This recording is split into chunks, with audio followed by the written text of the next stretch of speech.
प्रश्न 6 है, किसी हिमीकरण यानी ठंडी प्रक्रिया में कमरे का तापमान 40 डिग्री से 5 डिग्री प्रति घंटे की दर से कम करने की आवश्यकता है। इस प्रक्रिया के शुरू होने के 10 घंटे के बाद कमरे का तापमान कितना होगा? कमरे का प्रारंभिक तापमान आपको कितना दे रखा है? 40 डिग्री सेल्सियस। ये अभी कमरे का तापमान है और अब हमने इसको कमरे को ठंडा होने के लिए लगाया है हिमीकरण की प्रक्रिया में। तो 1 घंटे में तापमान कितना कम हो रहा है? -5 डिग्री सेल्सियस तापमान कम हो रहा है। ऐसा कितने घंटे करना है? 10 घंटे।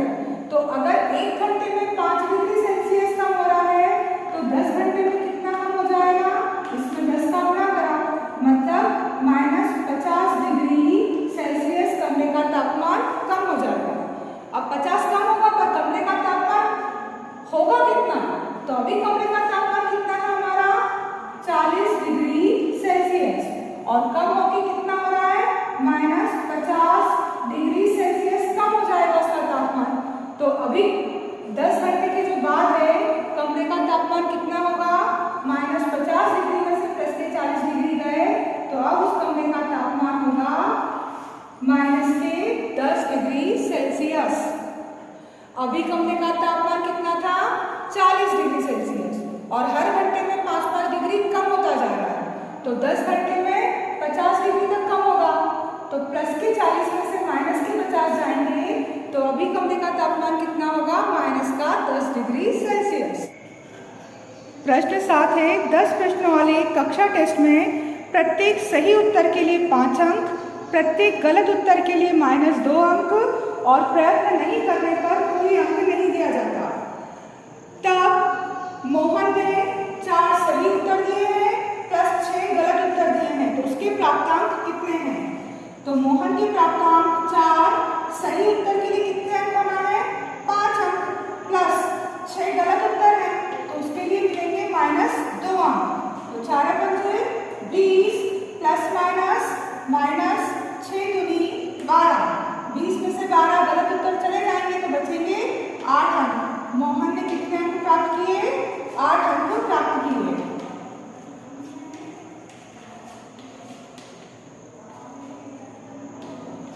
अब इसी का दूसरा,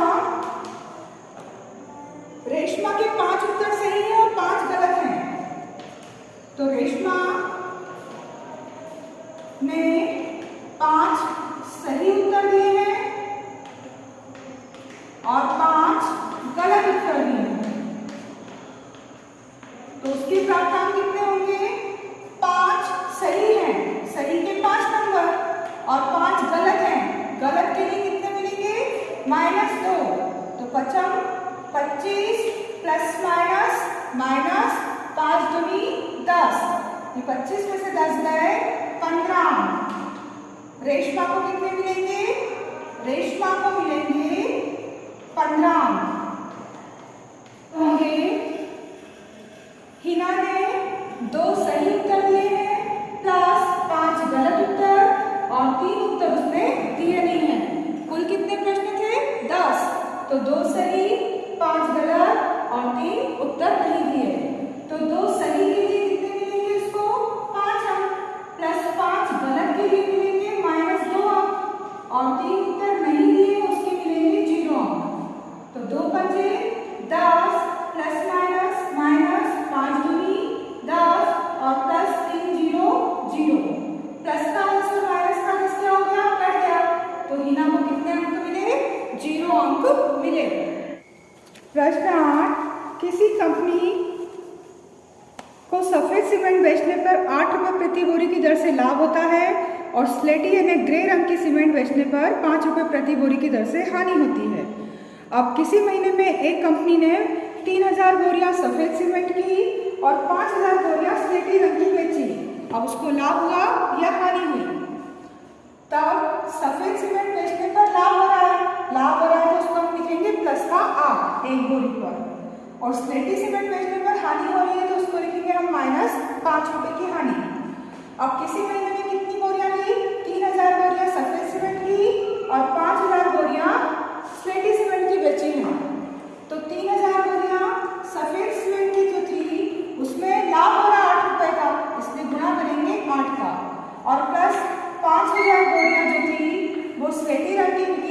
और उसमें क्या हो रहा है, हानि हो रही है -5 की, तो -5 का गुणा करें।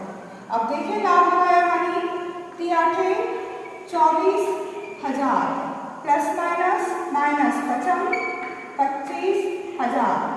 25,000 माइनस के बड़े हैं, उसमें से 24,000 प्लस के चले गए, तो माइनस का आंसर आ रहा है। 25,000 में से 24,000 गए तो माइनस का क्या आ रहा है, 1,000।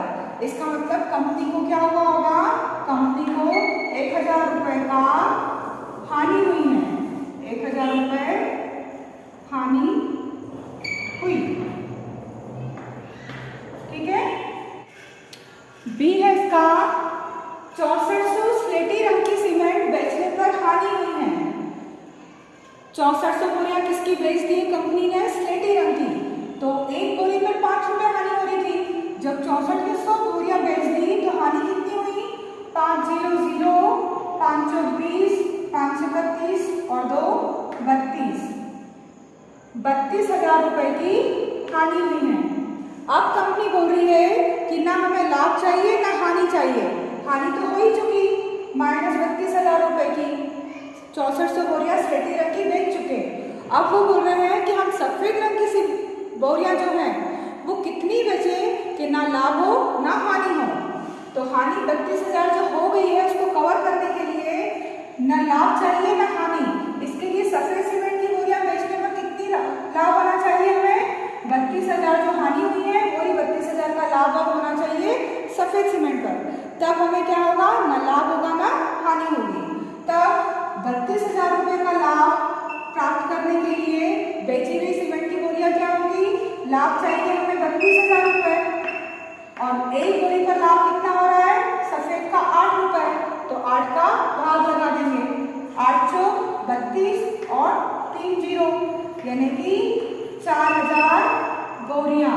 कितनी बोरियां होंगी, 4,000 बोरियां अगर सफेद सीमेंट की बेचेंगे तब मिलेंगे 32,000, और 6400 स्लेटी रंग की बोरियां बेची तब 32,000 का नुकसान हुआ, और यहाँ हो जाएगा 32,000 का फायदा।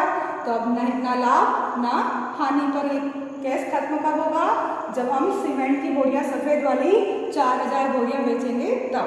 ठीक है। प्रश्न 9 है, निम्नलिखित को सत्य कथन में परिवर्तित करने के लिए रिक्त स्थान को एक पूर्णांक से प्रतिस्थापित कीजिए। रिक्त स्थान है -3 में क्या गुणा करें हम कि 27 आ जाए, प्लस में 27 चाहिए, तो माइनस का गुणा किसी माइनस में करेंगे तो प्लस आएगा। अब 3 के बारे में 27 कब आता है, 3 9 27, तो यहाँ आएगा -9। 5 में क्या गुणा करेंगे, माइनस के 35 आ जाए, माइनस चाहिए तो पहले तो आप माइनस लगाओ, तो यहाँ माइनस आएगा। अब 5 के बारे में 35 कितनी बार आएगा, 5 7 35 7। अब सी तीसरा है कि किस संख्या में -8 का गुणा करें कि बराबर आ जाए -56, तो 8 का पहाड़ा पड़े कितनी बार, 8 7 56, और यहाँ तो माइनस है, इससे यहाँ प्लस का साथ, यहाँ माइनस नहीं आएगा क्योंकि हमें यहाँ माइनस चाहिए, तो दोनों में से गुणा में किसी एक संख्या में माइनस चाहिए हमें, तो यहाँ माइनस दिया है, इससे गुणा किसका करेंगे हम, +7 का, +7 का 8 में गुणा करेंगे, 7 8 56, और माइनस है तो माइनस। अब 12 में काय का गुणा करेंगे हम, माइनस है यहाँ पर और यहाँ माइनस नहीं है, तो माइनस हटे इसलिए हम माइनस का गुणा करेंगे, माइनस का गुणा माइनस में तो प्लस आंसर आना चाहिए। अब 12 में क्या गुणा करें हम कि 132 आ जाए, 11 का, -11 का गुणा -12 में करेंगे तो आएगा 132। अगर आपको नहीं समझ में आता है तो 132 में हम 12 का भाग देकर देख लेंगे, 12 एकम 12 कट गए, 1 बचा, फिर 12 एकम 12, यानी कि 12 के पहाड़े में 132 कब आएंगे, 11 बार, इसलिए हमने 11 का गुणा किया, और यहाँ प्लस चाहिए था इसलिए माइनस का गुणा जब माइनस में करेंगे तो प्लस आएगा, इसलिए गुणा क्या लिखा